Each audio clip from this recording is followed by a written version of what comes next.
आपके चैनल के माध्यम से हमने ऐसी कई समस्याएं सुनी, जो समस्याएं अभी उत्पन्न हो रही हैं और पहले से भी थी, जिसे आप उजागर करते हैं। लेकिन इसका ग्राउंड रिपोर्टिंग, ग्राउंड लेवल पे क्या काम कर रही है आपकी संस्था, और क्या इसका आप हमें कुछ बताइए। हाँ, ये सवाल बहुत अच्छा है आपका।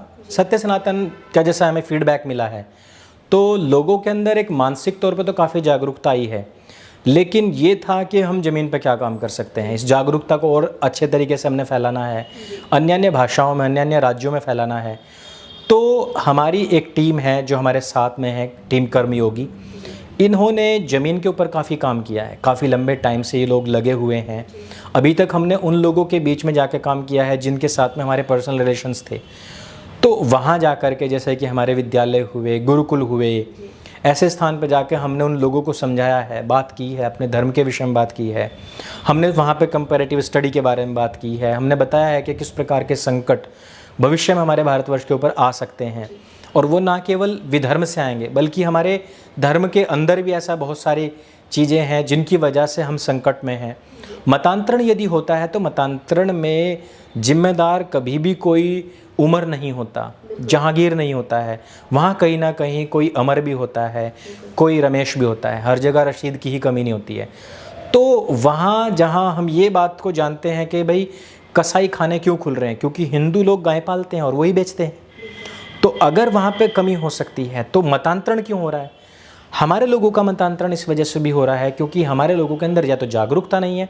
हमारे जो बड़े बड़े मठाधीश हैं, जो मंदिरों जो मठाधीश हैं, जो मंदिरों के अंदर बैठे हुए हैं, जिन्होंने बाहर निकल के नहीं देखा है, जिन्होंने अपने समाज की सुध नहीं ली है, उन लोगों की वजह से भी हुआ है। उन लोगों ने कभी ये देखा ही नहीं कि समाज में नैरेटिव क्या बन रहा है, न्यूज़ किस तरीके के चल रहे हैं, किस तरीके की सीरीज़ बन रही है, फिल्मों में क्या दिखाया जा रहा है। वहाँ पे ये दिखाया जा रहा है कि जब तक वो मंदिर जाता रहा कुछ नहीं हुआ, लेकिन जैसे ही मज़ार पर गया काम हो गया।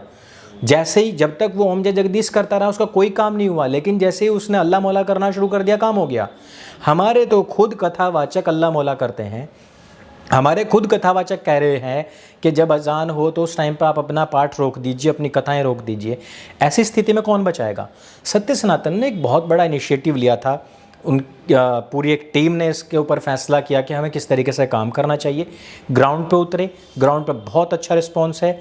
और मैं आपके माध्यम से भी सबसे कहना चाहूँगा कि जो लोग भी अपने क्षेत्रों में जुड़ना चाहते हैं वो जुड़ें।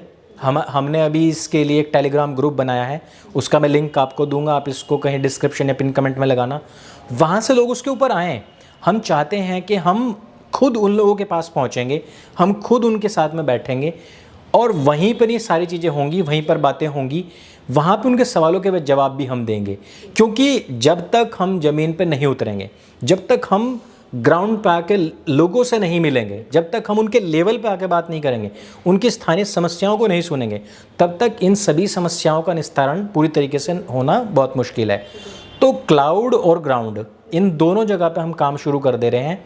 और क्लाउड पे तो आप लोगों ने बहुत सहयोग किया है और हम यहाँ 12.5 लाख तक अभी पहुँचे हैं। अब ग्राउंड की बारी है, तो हम यहाँ पे भी इस चीज़ को हम शुरू करने वाले हैं, जहाँ से हम ट्रेनिंग प्रोग्राम्स शुरू करने वाले हैं, अवेयरनेस प्रोग्राम शुरू करने वाले हैं, और फिर एक होगा कि हम किस तरीके से लोगों की हेल्प कर सकते हैं। बहुत बहुत धन्यवाद आपका। तो जैसे आपने अभी सर का सुना, जिस तरीके से इनकी चैनल, इनकी संस्था काम कर रही है, और जिस तरीके से अभी ATS ने और उनकी टीम ने जो काम किया, उस पूरे विषय को इन्होंने बहुत अच्छे तरीके से हमें और आपको समझाने की कोशिश की है। आपको समझ में आता है तो प्लीज़ इसे ज़्यादा से ज़्यादा शेयर करें, और कोई भी आपको दुविधा हो, कोई कन्फ्यूज़न हो, आप मेरे इंस्टाग्राम पे DM कर सकते हैं, कमेंट सेक्शन में मुझे कमेंट कर सकते हैं। जय हिंद, वंदे मातरम।